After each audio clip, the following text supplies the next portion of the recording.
दोस्तों, क्या आपने कभी सोचा है कि अगर आप ब्लैक होल में गिर जाएं तो क्या होगा?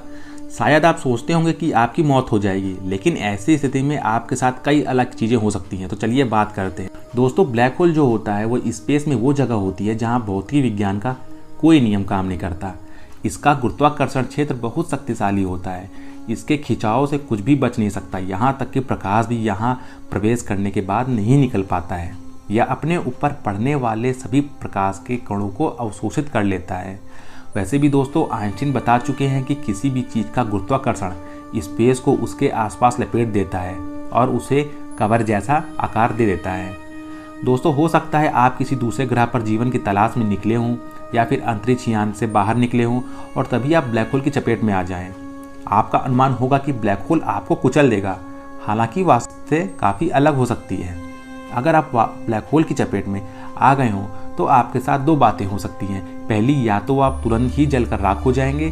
दूसरी, या फिर आप बिना किसी नुकसान झेले ब्लैक होल में फंस जाएंगे।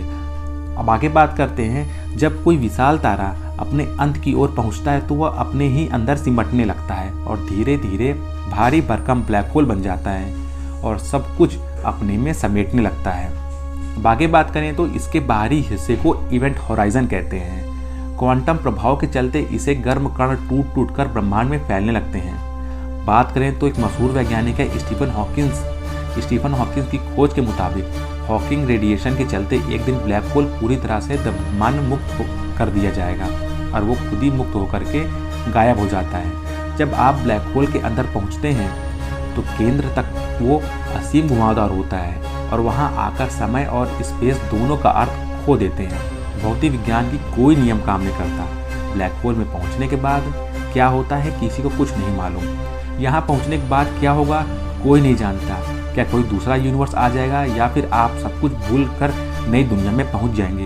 यह रहस्य दोस्तों अभी तक बना हुआ है। चलिए दोस्तों, मैं आपको ऐसे समझाता हूँ। मान लीजिए कि आपके इस सफ़र में एक साथी जेन भी है। वह बाहर से खड़ी होकर ब्लैक होल के अंदर आपको जाते हुए देख रही है। अगर आप इवेंट होराइजन की ओर देखते हैं तो जेन आपको ऐसा पाती है कि जैसे आप मैग्नीफाइंग ग्लास को देख रहे हैं। आप उसे स्लो मोशन में नजर आते हैं। आप उसे आवाज़ देकर कुछ नहीं बता सकते क्योंकि वहाँ कोई हवा नहीं है। हो सकता है आप अपने आईफोन से एक ऐप के जरिए संदेश भेजें क्योंकि आपके शब्द तो बहुत देरी से पहुँचेंगे, जिसका कारण ये है कि ब्लैक होल के अंदर फ्रिक्वेंसी लगातार कम होती जाती है।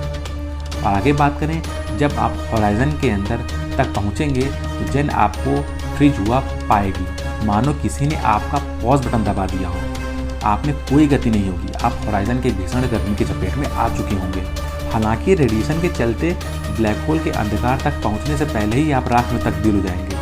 पर जब तक हम अपने अंतिम संस्कार के बारे में सोचें, जेन के बारे में हम भूल जाते हैं और आपके नज़रिए से सोचते हैं। यह बहुत ही विचित्र अनुभव हो सकता है। दोस्तों, वही बात करते हैं कि ब्लैक होल में गिरने पर आप प्रकृति के रहस्य को खोजते हुए बिना किसी झटके के ब्लैक होल में गिरते चले जाएंगे। या फ्री फॉल जैसा होगा, जैसे आइंस्टीन ने हैप्पीएस्ट थॉट कहा था।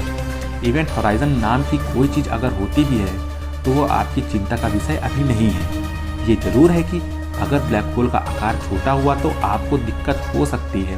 गुरुत्वाकर्षण का बल तब आपके पाँव में ज़्यादा महसूस होगा सिर की बजाय। लेकिन मान लीजिए ये ब्लैक होल हमारे सूर्य से काफ़ी बड़ा है। या एक हकीकत ये भी है कि बड़े ब्लैक होल में आप अपना पूरा जीवन सामान्य तौर पर बिता सकते हैं। वैसे कितना सामान्य हो सकता है ये सोचने की बात है, क्योंकि इसमें स्पेस और टाइम का कोई मतलब नहीं होगा। आपकी कोई इच्छा काम नहीं करेगी। आप दूसरी ओर पलट भी नहीं सकते। जब आप इसके बारे में सोचते हैं तो पाते हैं कि समय से जुड़ा अनुभव है। समय केवल आगे बढ़ता है, पीछे की ओर नहीं बढ़ता है या हमारी इच्छाओं के खिलाफ भी बढ़ता है। हमें पीछे टर्न लेने से रोकता है। यानी साफ है कि आप ब्लैक होल में पलट नहीं सकते और ना ही ब्लैक होल को छोड़कर भाग सकते हैं। ऐसे वक्त में आपके दिमाग में एक सवाल जरूर कौंधेगा कि जेन के साथ क्या हुआ। वह आपको इवेंट होराइजन की सतह पर क्यों जलाने पर उतारू थी? दरअसल जेन तार्किक ढंग से सोच रही थी कि उसके नज़रिए से आप ब्लैक होल के होराइजन पर जल रहे होंगे। ये कोई भ्रम की स्थिति नहीं है। वह आपके अवशेष को जमा करके आपके परिवार के लोगों को भेज सकती है। लेकिन ब्लैक होल के अंदर जाते ही जेन के भौतिक विज्ञान के नियम आप पर काम नहीं करेंगे। वहीं दूसरी ओर भौतिक विज्ञान के नियमों के मुताबिक आप होराइजन के अंदर सीधे जा सकते हैं बिना गर्म कड़ों से टकराए, नहीं तो आइंस्टीन के हैप्पीएस्ट थॉट और सापेक्षता के सिद्धांत का उल्लंघन होगा। तो इस लिहाज से भौतिक विज्ञान के मुताबिक आपके साथ दोनों में से कोई भी स्थिति हो सकती है। आप ब्लैक होल की बाहरी सतह पर जलकर खाक हो सकते हैं या फिर आप उसके अंदर आसानी से पहुंच सकते हैं। दोस्तों, 2012 की गर्मियों में अहमद अमलेरी, डोनाल्ड मारोक, जोय पिनकिसी और जेम्स वुले ने ब्लैक होल को लेकर अब तक की हमारी राय ही बदल दी। इन चारों भौतिक वैज्ञानिकों के मुताबिक ये संभव है ब्लैक होल के इवेंट होराइजन के अंदर जाए बिना अंदर की जानकारी मिल सके। इसलिए इन चारों ने क्वांटम मैकेनिक्स और आइंस्टीन के सिद्धांतों का ही सहारा लिया। उनके मुताबिक अंतरिक्ष में एक दूसरे से दूर की वस्तुओं का आपस में जुड़ाव हो सकता है, वे एक के ही दो हिस्से हो सकते हैं। हालांकि इस सिद्धांत से भी कोई नतीजा नहीं निकला।